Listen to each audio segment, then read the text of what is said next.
When I was a corporate manager of Fairchild Industries in 1974 through 77, I met the late Dr. Wernher von Braun in early 74. At that time, von Braun was dying of cancer, but he assured me that he would live a few more years in order to tell me about the game that was being played, that game being the effort to weaponize space, to control the Earth from space and space itself. Von Braun's purpose in life during the last years of his life, his dying years, was to educate the public and decision makers about why space-based weapons are a dumb, dangerous, destabilizing, too costly, unnecessary, unworkable, undesirable idea. The strategy that Wernher von Braun taught me was that first the Russians are going to be considered to be the enemy. In fact, when I met him in 74, they were the enemy, the identified enemy. We were told that they had killer satellites. We were told that they were coming to get us and control us, the dirty commies, that whole story. First, the Russians were the enemy against whom we're going to build space-based weapons. Then terrorists would be identified, and that was soon to follow.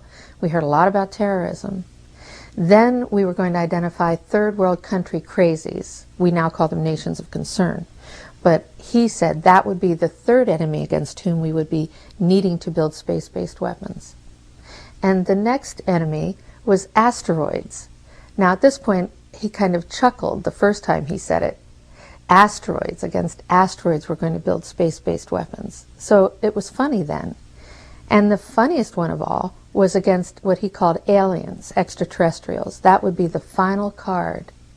And over and over and over during the 4 years that I knew him and was giving his speeches for him, he would bring up that last card. And remember, Carol, the last card is the alien card. We're going to have to build space-based weapons against aliens, and all of it, he said, is a lie.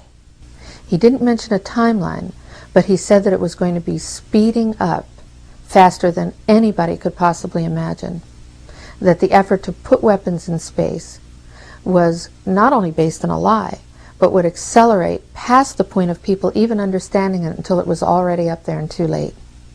In 1977, I was at a meeting in Fairchild Industries in a conference room called the War Room. This is 1977, and they were talking about creating a war in the Gulf region when there was $25 billion in the space-based weapons program that yet had not been identified. It wasn't called the Strategic Defense Initiative, at least, until 1983. This weapons system then had obviously been going on for some time that I didn't know anything about. So I stood up in this meeting in 1977 and it said, I'd like to know why we're talking about space-based weapons against these enemies. I'd like to know more about this. Would somebody tell me what this is about? Nobody answered. They went on with this meeting as though I hadn't said anything. Dr. Carol Rosin is one of over 450 witnesses who have come forward with inside information that they were told to shut up about. That first clip was from the Disclosure Project Witness Testimony series on Google Video. Listen to what she says, because I believe it could be very important. Here's what she said at the Press Club in Washington in 2001. Good morning. My name is Carol Rosin. In 1974, after being a 6th grade school teacher, I was introduced to the late Dr. Wernher von Braun in the U.S., the father of rocketry. In my first meeting with him, during that first 3.5 hours, he said to me, Carol, you will stop the weaponization of space. And I said, you know, teachers don't stop until June. He said, no, you have to understand, this is February. And we have to prevent the weaponization of space because there is a lie being told to everyone that the weaponization of space is now first being based upon the evil empire, the Russians. There are many enemies, he said, against whom we're going to build this space-based weapon system. The first of whom was the Russians, which was existing at that time. Then there would be terrorists. Then there would be third world countries. Now we call them rogue nations or nations of concern. Then there would be asteroids. And then he would repeat to me over and over, and the last card, the last card, the last card would be the extraterrestrial threat. Well, at the time, I kind of laughed when he said asteroids, and when he said extraterrestrials, I knew I wasn't going to deal with that subject. And now we hear on the news just today, this week, that they've slid in another enemy. Only this time we're going to protect our satellites. In other words, we have to have some reason to spend these trillions, to waste these dollars on a space-based weapon system, and they're all lies. This is a system, he told me, that would never protect anyone. Even back then, he talked about suitcase bombs. He talked about chemical, viral, bacterial, biological warfare, that these space-based weapons would never protect us against. And then he told me that, in fact, if you travel around the world, which I did after he died in 1977, I met with people in over 100 countries who were friends. They didn't want to build space-based weapons. I became a space and missile defense consultant. And I worked with people around the world. I became an advisor to the People's Republic of China. They don't want to build a space-based weapon system. And he told me back then that they didn't. He said, go to Russia. They're considered to be the enemy. I got on a plane by myself. When I got to Russia, I had a list of people that I had read out of the newspaper. Chernenko was in office then. He was the only one I didn't get a chance to meet. They introduced me to everyone when I got there. And when I got back, I said, oh my Lord, this man is telling the truth. There is no threat. And I've been waiting until this day for 27 years, and I'm expecting the spin to happen, because he also explained to me that as a military strategist, as a person who worked on the MX missile, which I did later, he said, you will find that there is going to be a spin to find some enemy against whom we have to build space-based weapons. And now we should expect the spin, because he said part of the formula for the intelligence community is if they might have a weapon, then we have to consider that they do have these weapons. So now they do have these weapons, so now we have to build these weapon systems. And that's the formula, except that it's all based on a lie. And we have witnesses here today that have shown you that these extraterrestrial beings, that these craft that have come here are now not UFOs, they're identified flying objects, and we know that they have beings in them. And we have witnesses here who have told you that they can shut down our missile silos, they can stop a rocket going into space that's a test. We have witnesses here who have worked in the classified departments, who have the courage to come forward here to support what Wernher von Braun told me back in 1974 to 77. And I will testify before the Congress that when I founded the Institute for Security and Cooperation in Outer Space, which I shut down a few years ago because I didn't believe we had a chance with this huge, integrated around the world, complex weapon system, that we had any chance at all of transforming that war industry into a space industry that could provide benefits, like Dr. Greer has said, of global warming. We can end that situation of that problem. We can end the energy crisis. We can build now non-polluting technologies. Wernher von Braun used to tell me that we could have cars back then that drove around off the ground. He described this to me on beams so that we have no pollution on this planet.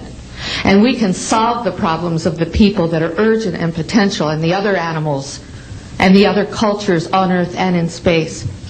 And we can end the arms race without dislocating the industry jobs, without disrupting the economy, by transforming, Wernher von Braun told me, the war industry into a global cooperative space industry that will provide, he said, finally, more jobs and profits on this planet than during any hot or cold wartime, more products and services that can be applied directly to solving the problems of this planet. And we can have a whole planet now that lives in peace on Earth, with all the cultures on Earth, and with all the extraterrestrial cultures in space. And these are words that Wernher von Braun told me in 1974, and I will testify before the Congress under oath about everything I have said and more. Thank you.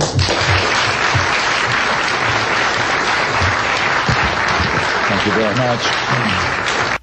Note the part about first it will be the Russians, then it will be the terrorists, then it will be, the final card will be the faked alien invasion. This is what she said back in 2001, before 9/11 happened.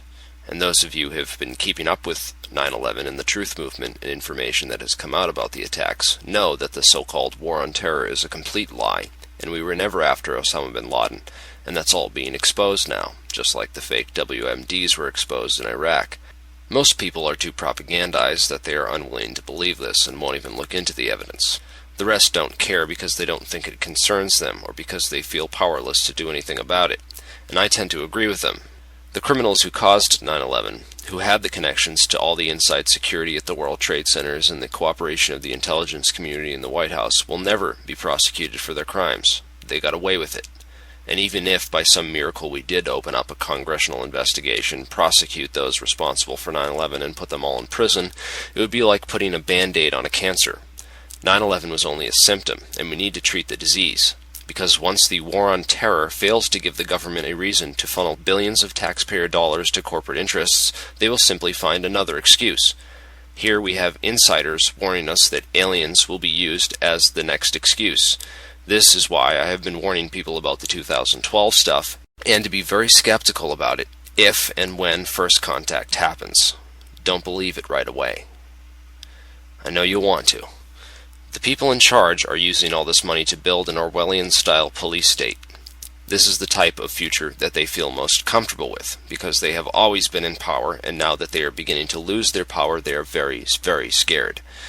They don't want the kind of future that you and I want. They want everything to stay the same or go back to the way it was, and that's not going to happen. The world is changing very quickly, and it's all up to us what kind of world it will change into. Here's a few interesting organizations that are doing various things to accelerate the future and progress. Nassim Haramein also has a YouTube channel now, so you might want to check that out. But the real change and the real future progress is going to come from you. So please do your part by helping to spread this information. Because the first battlefield in this war exists in the hearts and the minds of the people.